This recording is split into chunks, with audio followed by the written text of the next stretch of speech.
अब हम शुरू करते हैं अध्याय 4 जनन स्वास्थ्य का आगे का भाग, जनन स्वास्थ्य या रिप्रोडक्टिव हेल्थ। इसमें हम पढ़ेंगे यौन संचारित रोग एवं उनकी रोकथाम। यौन संचारित रोग को अंग्रेजी में कहते हैं सेक्सुअली ट्रांसमिटेड डिजीजेज या शॉर्ट में कहेंगे एसटीडी। ये वो रोग होते हैं जो सामान्यतः लैंगिक संपर्क या मैथुन के द्वारा प्रसारित होते हैं। लैंगिक संपर्क या मैथुन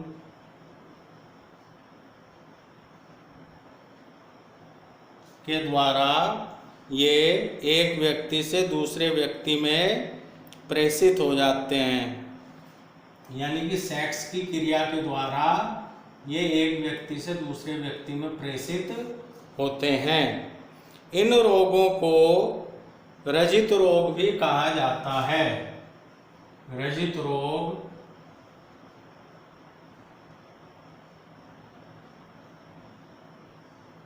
वेनेरियल डिजीज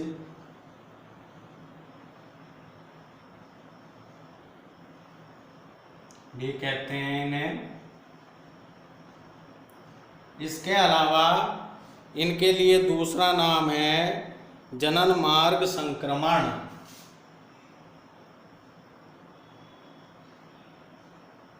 जनन मार्ग संक्रमण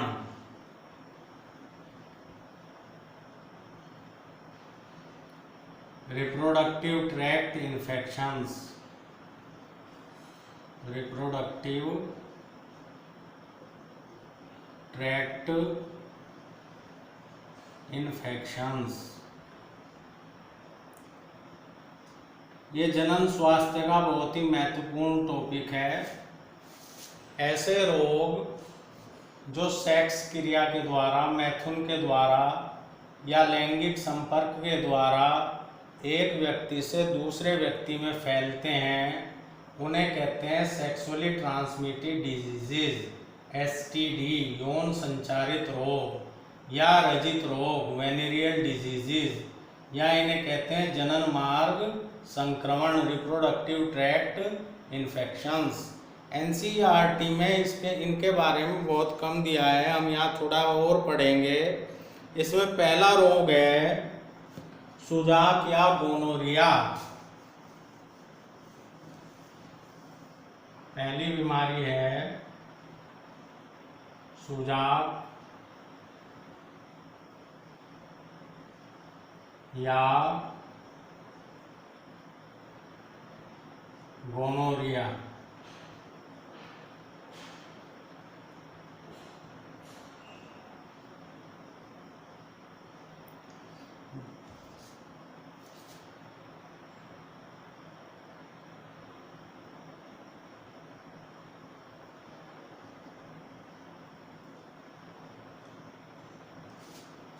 सुजाक या गोनोरिया ये जीवाणु जनित रोग है, यानी कि इसका कारण कौन है? जीवाणु, बैक्टीरिया। और उस बैक्टीरिया का नाम है नेसेरिया गोनोरियाई।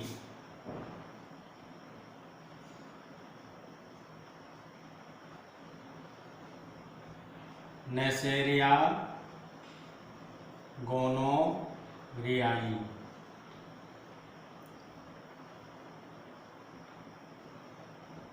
लैंगिक संपर्क के द्वारा, सेक्स की क्रिया के दौरान ये जीवाणु जो है एक व्यक्ति से दूसरे व्यक्ति में प्रेषित हो जाता है, यानी कि सुजाक या गोनोरिया जो रोग है ये एक जीवाणु के द्वारा होता है जिसे कहते हैं नेसेरिया गोनोरियाई।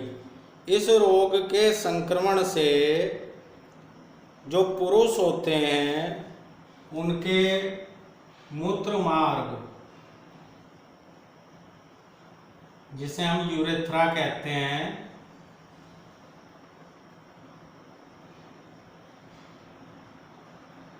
यूरेथ्रा में जलन होती है, सूजन आ जाती है और शिश्न के सिरे पर पीला हरा रंग का विसर्जन निकलता है।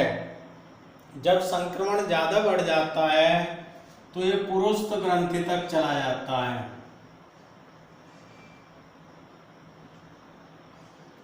पुरुष ग्रंथि जिसे अंग्रेजी में कहते हैं प्रोस्टेट ग्लैंड।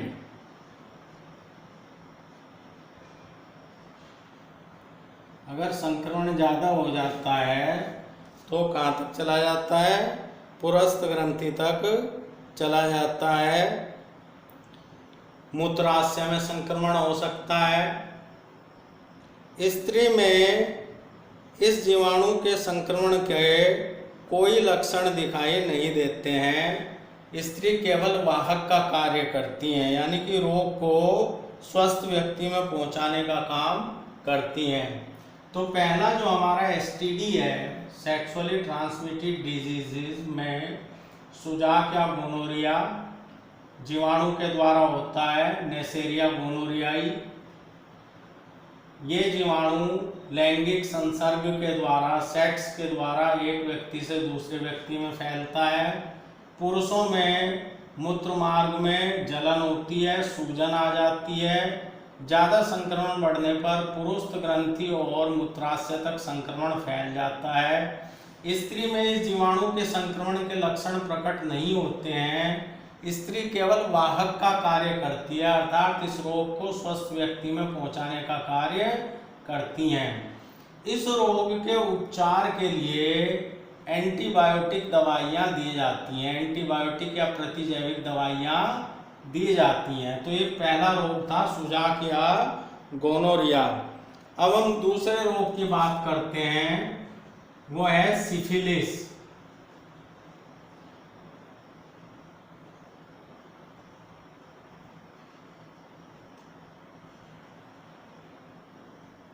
सिफिलिस रोग जो है ये भी एक जीवाणु के द्वारा ही होता है।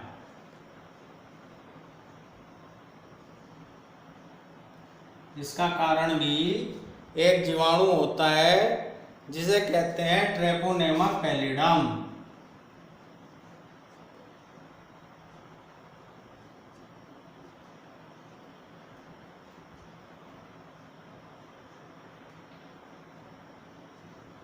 ट्रेपोनेमा पैलिडम जीवाणु होता है, उसके संक्रमण से सिफिलिस रोग हो जाता है। इस रोग में पुरुषों में संक्रमण के 9 से 10 दिन बाद शिश्न पर, शिश्न जो बाह्य जनन अंग है पुरुष का, पेनिस, जीवाणु के संक्रमण से 9 से 10 दिन बाद शिश्न पर लाल रंग के दाने निकल आते हैं, जो कुछ सप्ताह बाद लुप्त हो जाते हैं। स्त्रियों में जो योनि होती है, वजाइना और लेबिया, इन पर लाल रंग के दाने निकलते हैं। ये सिम्टम है, लक्षण है इस जीवाणु के इन्फेक्शन के, सिफिलिस के। 1 से 6 माह बाद पूरे शरीर पर चकत्ते निकल आते हैं। लाल रंग के चकत्ते पूरे शरीर पर निकल आते हैं जीवाणु के संक्रमण के 1 से 6 माह बाद। और उसके पश्चात ये जीवाणु हृदय, यकृत, मस्तिष्क और हड्डियों को भी प्रभावित करते हैं। मस्तिष्क के संक्रमित होने के कारण कई बार लकवा भी मार सकता है। तो यह जो दूसरा यौन संचारित रोग है, इसका नाम क्या है? सिफिलिस। किसके द्वारा होता है? एक जीवाणु है ट्रेपोनेमा पैलिडम।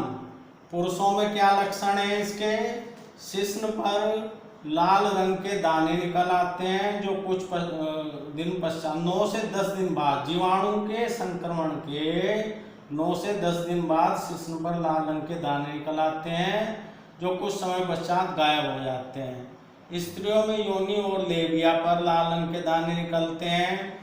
जीवाणु के संक्रमण के 1 से 6 माह बाद पूरे शरीर पर लाल रंग के चकत्ते निकल आते हैं, और जब जीवाणु का इन्फेक्शन ज़्यादा बढ़ जाता है तो उस दशा में जीवाणु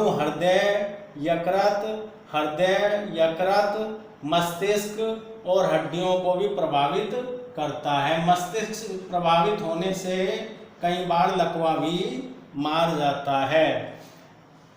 इसका उपचार में एंटीबायोटिक दवाई से ही होता है, जो प्रतिजैविक औषधि होती हैं एंटीबायोटिक दवाई, वो इसके लिए दी जाती हैं। अब हम पढ़ेंगे तीसरा रोग, जिसे कहते हैं क्लेमाइडियासिस।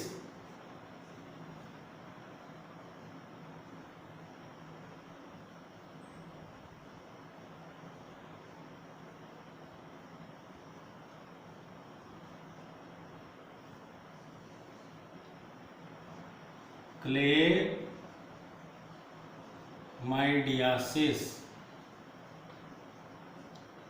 ये बीमारी भी एक जीवाणु के द्वारा होती है, जिसे क्लेमाइडिया ट्राइकोमैटिक कहते हैं। क्लेमाइडिया ट्राइकोमैटिक जीवाणु के द्वारा ये रोग होता है। अब इस रोग के लक्षण देखते हैं। पुरुषों में मूत्र मार्ग शोथ, जो मूत्र मार्ग है उसमें सूजन आ जाती है। मूत्र मार्ग शोथ, जिसे अंग्रेजी में कहते हैं यूरिथ्राइटिस। इसके अलावा जो अधिवर्षण होता है उसमें सूजन आ जाती है, अधिवर्षण शोथ।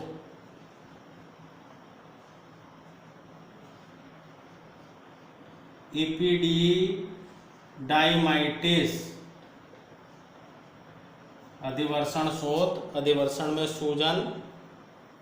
स्त्रियों में गर्भाशय ग्रीवा में सूजन आ जाती है, गर्भाशय ग्रीवा शोथ।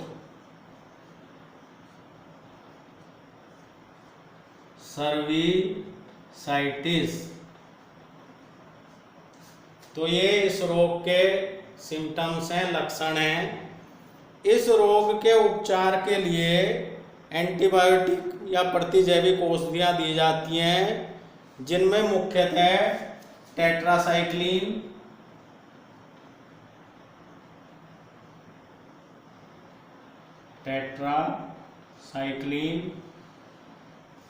इसके अलावा एक होती है डिओक्सीसाइक्लिन,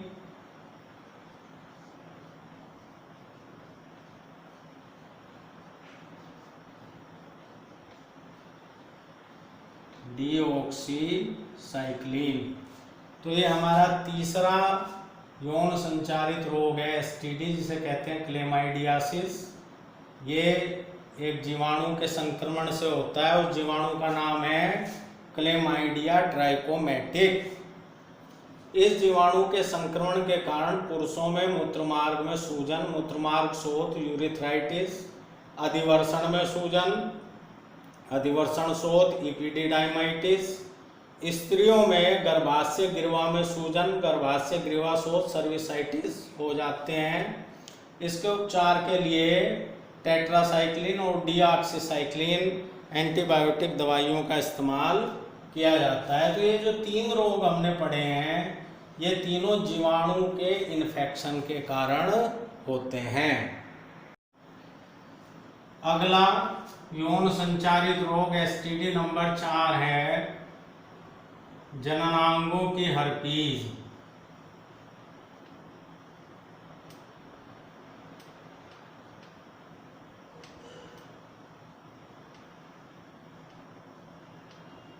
जेनाइटल हर्पीज। ये रोग एक विषाणु के द्वारा होता है। अभी तक तुमने जितने भी रोग पढ़े थे, 3 रोग पढ़े थे, वो तीनों जीवाणुओं के द्वारा होते हैं। ये होता है विषाणु के द्वारा, और विषाणु का नाम है सिंप्लेक्स। क्या नाम है विषाणु का? विषाणु को अंग्रेजी में वायरस कहते हैं, सिंप्लेक्स वायरस के द्वारा ये रोग होता है। इस रोग में पुरुषों में शिश्न पर छाले या फपोले निकल आते हैं, जिसमें अत्यधिक दर्द होता है। जो शिश्न या पेनिस होता है पुरुष में, बाह्य जननांग, शिश्न पर क्या निकल आते हैं? छाले। उन छालों में दर्द होता है। इसी तरह से अगर स्त्रियों में बात करें तो स्त्रियों में योनि और वल्वा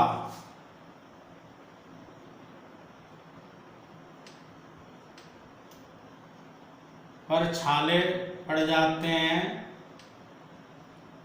और उन छालों में दर्द होता है। तो ये इस रोग के लक्षण हैं। अगर उपचार की बात करें तो इस रोग का कोई निश्चित उपचार नहीं है। दर्द निवारक दवाइयाँ दी जाती हैं। इसके अलावा लैंगिक संयम बरतने के लिए कहा जाता है। तो ये चौथी बीमारी थी यौन संचारित रोग, जननांगों की हर्पीज, जेनेटल हर्पीज, जो एक विषाणु सिंप्लेक्स वायरस के द्वारा होती है। पुरुषों में शिश्न पर छाले निकल आते हैं जिनमें दर्द होता है। इसी तरह स्त्रियों में योनि और वल्वा में छाले निकल आते हैं जिनमें दर्द होता है। जब हम उपचार की बात करते हैं तो इसका कोई निश्चित उपचार नहीं है। इसमें दर्द निवारक दवाइयाँ दी जाती हैं और लैंगिक संयम बरतने के लिए कहा जाता है। अगली बीमारी है जननांग पर मस्से।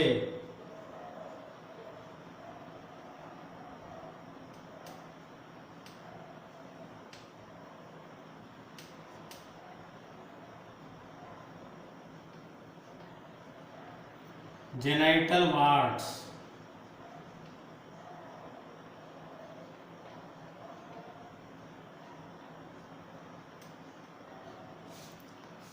ये भी एक विषाणु के द्वारा होने वाला रोग है। इसके विषाणु को कहते हैं HPV, ह्यूमन पैपिलोमा वायरस। विषाणु से होने वाली बीमारी है ह्यूमन पैपिलोमा वायरस के द्वारा। इस बीमारी में स्त्रियों की योनि और गर्भाशय गिरवा में मस्से निकल आते हैं। योनि और गर्भाशय गिरवा, सर्विक्स, गर्भाशय ग्रीवा, सर्विक्स में मस्से हो जाते हैं।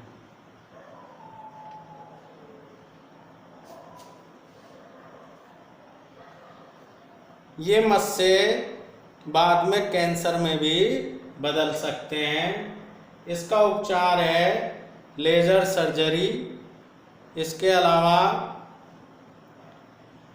अल्फा इंटरफेरोन दवा का उपयोग, laser surgery,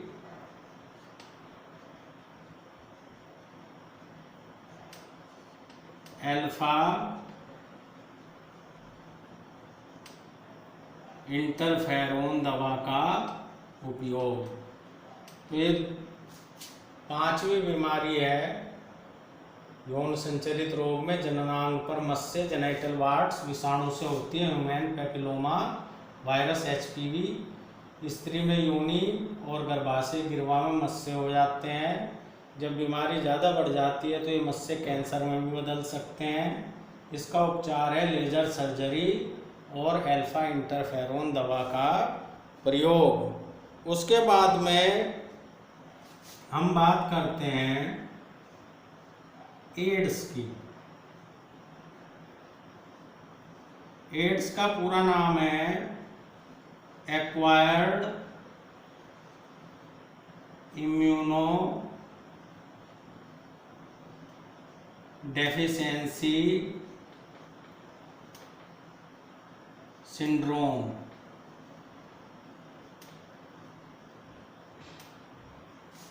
acquired immuno deficiency, A से एक्वायर्ड, आई से इम्यूनो, डी से डेफिशिएंसी, एस से सिंड्रोम। उपार्जित प्रतिरक्षा न्यूनता सिंड्रोम। ये HIV विषाणु के द्वारा होता है। आगे हम अध्याय में इसके बारे में पढ़ेंगे। इसके अलावा हेपेटाइटिस बी,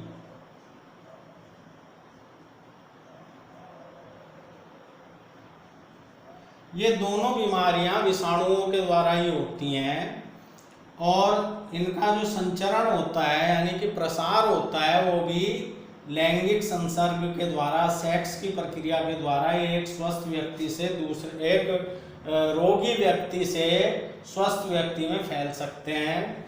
इसके अलावा ये जो बीमारियां हैं, रोगी व्यक्ति के रुधिराधान से, जो संक्रमित व्यक्ति है जिसमें रोग के विषाणु हैं, अगर उसका रक्त किसी स्वस्थ व्यक्ति को चढ़ाया जाता है तो उसमें भी ये रोग हो जाता है।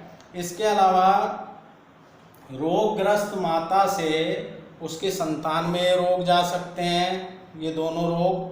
इसके अलावा इंजेक्शन की सुइयों के साझा प्रयोग से ये रोग जा सकते हैं। सर्जरी के उपकरणों के द्वारा ये रोगग्रस्त व्यक्ति से स्वस्थ व्यक्तियों में ये रोग जा सकते हैं। तो ये जो चारों हैं, नंबर 4, नंबर 5, नंबर 6 और नंबर 7, ये विषाणु के द्वारा होने वाले रोग हैं, जिसमें एड्स और हेपेटाइटिस बी और जेनिटल हर्पीज, ये ऐसी बीमारियां हैं 3 जननांगों की हर्पीज, एड्स, हेपेटाइटिस बी, जिनका पूरी तरह से उपचार नहीं हो पाता है। अन्य जितनी भी यौन संचारित बीमारियां हैं उनका पूर्ण उपचार उपलब्ध है। एड्स HIV वायरस के द्वारा होता है, बहुत ही खतरनाक रोग है। हेपेटाइटिस बी भी विषाणु के द्वारा होता है। ये दोनों विषाणु लैंगिक संसर्ग के द्वारा, मैथुन के द्वारा फैलते हैं। इसके अलावा अगर किसी अस्वस्थ व्यक्ति का रक्त किसी स्वस्थ व्यक्ति को दे दें तो उसमें चला जाएगा, रोगी माता से उसके संतान में चला जाएगा। इंजेक्शन की सुइयों का अगर साझा उपयोग करें तो उससे फैल जाएगा, और अगर सर्जरी के उपकरण अच्छे से साफ ना हो तो रोगी व्यक्ति से स्वस्थ व्यक्ति में बीमारियां जा सकती हैं। उसके बाद में हम अगली बीमारी की बात करेंगे,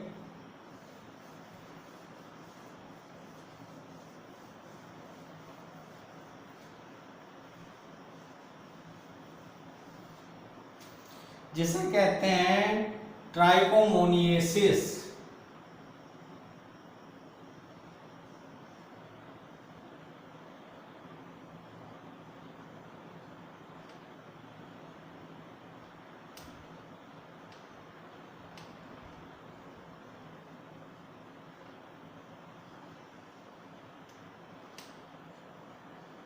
ट्राइकोमोनियासिस, ये बीमारी एक प्रोटोजोअन के द्वारा होती है, जिसे कहते हैं ट्राइकोमोनाज वैजाइनेलिस। ट्राइकोमोनाज वैजाइनेलिस,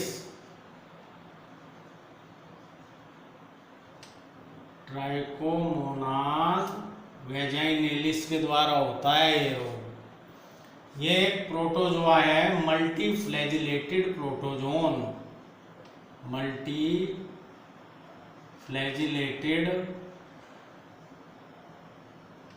प्रोटोजोन होता है। इसके द्वारा ये रोग फैलता है। इसके लक्षण, इसके संक्रमण के कारण स्त्री की योनि में, वजाइना में जलन और खुजली होती है। जो वजाइना है स्त्री में, उसमें क्या होगा? जलन और खुजली।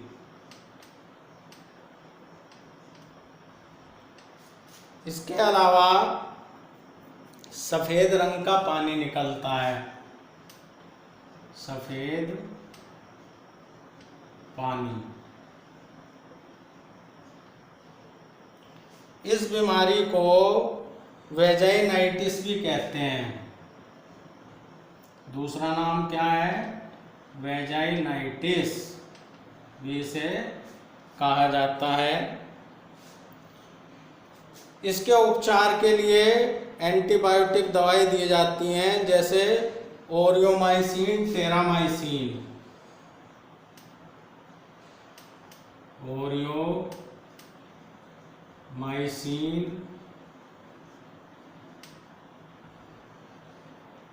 टेरामाइसिन।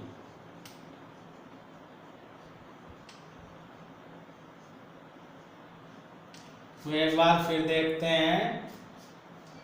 यौन संचारित रोग में ट्राइकोमोनियासिस एक प्रोटोजोन होता है, ट्राइकोमोनाज वेजाइनेलिस, मल्टीफ्लैजिलेटेड प्रोटोजोन। इसके द्वारा, इसके संक्रमण से रोग होता है। इसके संक्रमण से स्त्री की वजाइना योनि में जलन या खुजली होती है, जलन और खुजली होती है और सफ़ेद रंग का पानी निकलता है। इसके उपचार के लिए एंटीबायोटिक दवाई दी जाती हैं, जैसे ओरियोमाइसिन और टेरामाइसिन। लेकिन एक चीज़ और है इसमें उपचार पुरुष और महिला दोनों का एक साथ किया जाता है। दोनों को एक साथ दवाइयाँ दी जाती हैं। अब आगे बढ़ते हैं। नंबर 9, कवक के द्वारा होने वाला रोग। एक कवक होता है जिसे कहते हैं कैंडिडा एल्बिकेंस। Candida albicans.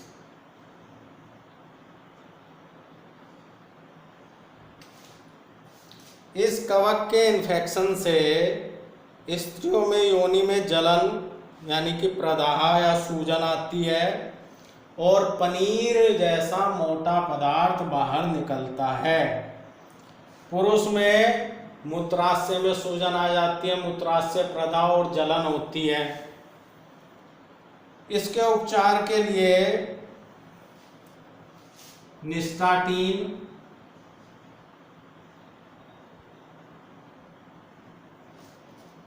इसके अलावा क्लोट्रीमेजोल,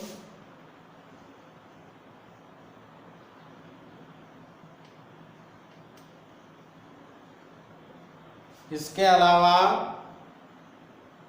माइकोनाजोल,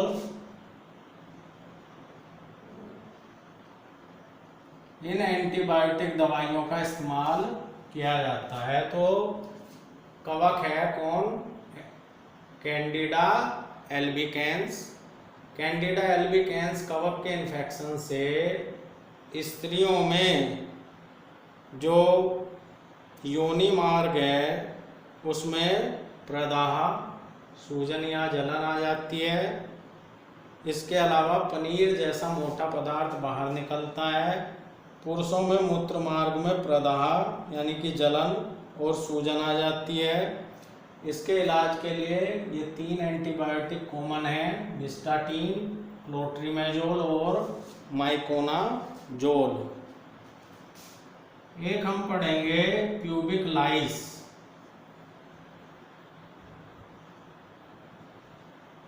लाइस कहते हैं जूं को।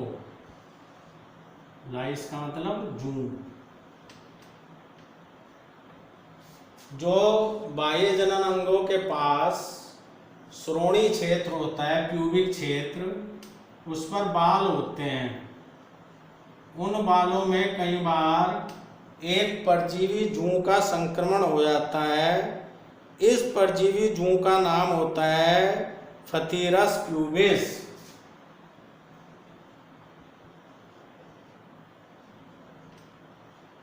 फथीरस प्यूबिस परजीवी जूं है ये,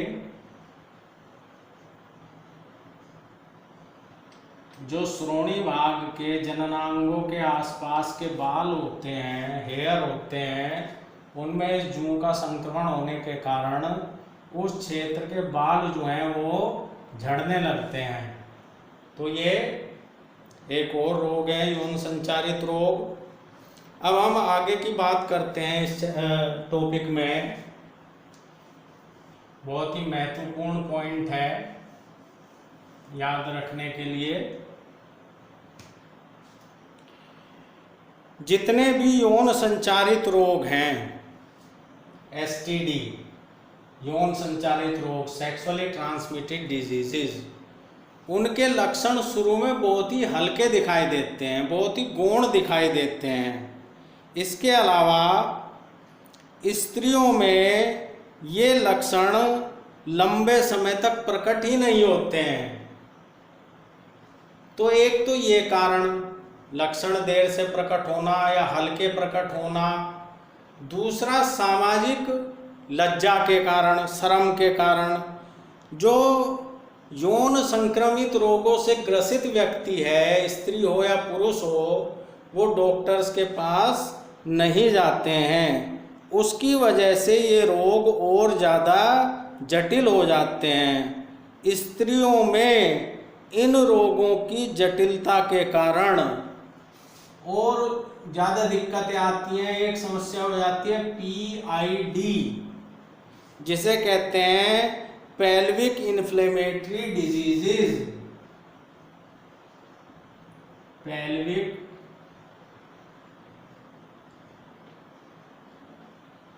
इन्फ्लेमेटरी डिजीजेज, हिंदी में कहेंगे श्रोणि भाग प्रदाह रोग।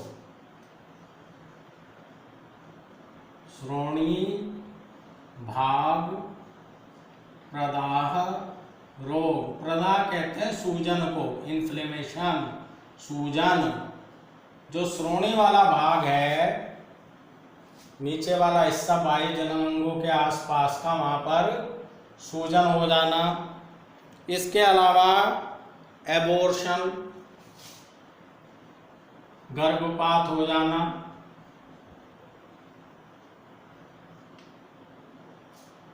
यानी कि जो गर्भ है वो समय से पहले ही बाहर निकल आता है। इसके अलावा स्टिल बर्थ,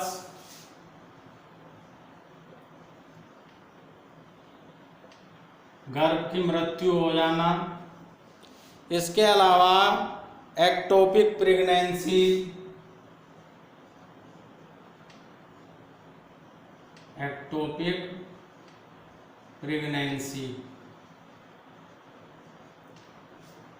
इसके अलावा इनफर्टिलिटी, वंध्यता।